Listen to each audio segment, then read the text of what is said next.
बिस्मिल्लाहिर्रहमानिर्रहीम अस्सलाम वालेकुम। दोस्तों, तारीख में पहली बार मौलाना फजल रहमान ने अपनी इंतखाबी मुहिम का आगाज तकरीबन पंजाब से कर ही दिया, जो अमूमन पख्तूनख्वा या बलूचिस्तान से हुआ करता था। मगर इस बार मौलाना फजल रहमान के इरादे पंजाबियों को जगाने के हैं, जिसके लिए उन्होंने मरी की सर्द मौसम में मुल्क की सियासत को गरमा के रख दिया और तकरीबन 22 साल की तवील मुद्दत के बाद मलके को हिसार मरी में बड़ी धूमधाम से एंट्री भी कर डाली, जहां इन्होंने जीपीओ चौक मरी में आईनी शरीयत व तहफ़्फ़ुज़ बैतुल मुक़द्दस कॉन्फ्रेंस का एक मुनज़्ज़म कॉन्फ्रेंस का इनेकाद किया था। यह कॉन्फ्रेंस जहां एक इंतखाबी कैंपेन का आगाज समझा जाता है, तो वह ये कॉन्फ्रेंस पूरे मुल्क के कोने कोने में होने वाले मजलूम फलस्तीनियों से हमायत इज्तिमात का भी एक तसलसल था।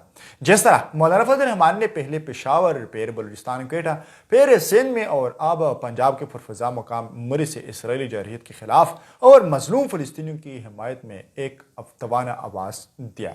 ये चूंकि एक लंबे गैप के बाद हो रहा था, मगर जिस तरह से वहाँ के अवाम ने शिरकत की और जिस तरह से उन्होंने मौलाना फजल रहमान से अपनी अकीदत का इजहार किया, तो वो न सिर्फ पूरे पाकिस्तान के लिए एक सरप्राइज के तौर पर था, बल्कि खुद मौलाना फजल रहमान भी लोगों की जज्बात देख कर दिल खोल कर बोले और जो दिल में था वो बोल गए। कहा कि लोग तो अब यहूदी प्रोडक्ट्स का बायकाट कर रहे हैं, यहूदी प्रोडक्ट के बायकाट कैंपेन चला रहे हैं, और हमने अल्हम्दुलिल्लाह आज से तकरीबन 12 साल पहले यहूदी प्रोडक्ट की बायकाट की थी। वो इशारा कर रहे थे इमरान नियाजी की तरफ, यानी इन्होंने जो यहूदियों का जो बरसरे बेकार था पाकिस्तान में, इमरान खान नियाजी, उनकी सियासत का हमने खात्मा किया और उनके नजरिए का, उनके एजेंडे का हमने खात्मा किया। उन्होंने मजीद कहा कि रियासत के लिए दो चीज़ों की ज़रूरत हुआ करती है, एक मुस्तहकम मईशत की और एक अमन अमान की। इंसानी हुकूक का तहफ़्फ़ुज़ हो या आम आदमी की खुशहाल ज़िंदगी का मसला हो, ये कुरान की तालीमात है, ये इस्लाम की बुनियादी तालीम है। और अगर हम कुरान और सुन्नत से रहनुमाई नहीं लेते और ये समझते हैं कि फलाह आएगा तो मुल्क को ठीक कर देगा, मईशत को ठीक कर देगा, डॉलर की ऐसी तैसी कर देगा, लेकिन अगर अल्लाह ताला हमारे साथ नहीं तो हम कुछ भी हासिल नहीं कर सकते।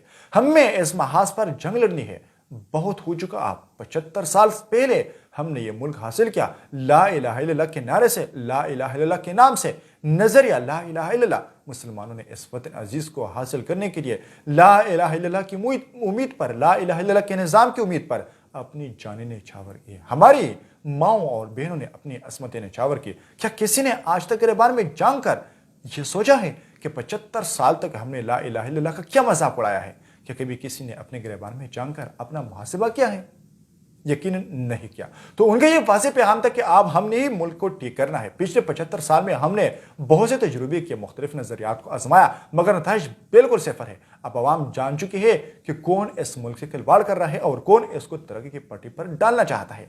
अब इन लोगों से हिसाब लेने का वक्त आ चुका है, जिन्होंने इस मुल्क का ये हशर कर दिया है, जिन्होंने 75 साल से इस कौम का मजाक बनाया रखा था। अब इस मुल्क की शनाख्त की बहाली की जिम्मेदारी जमीयत उलमा इस्लाम की है, जो गंद पड़ा है इसको साफ करने का और जहां रुकावट है इसको हटाने का।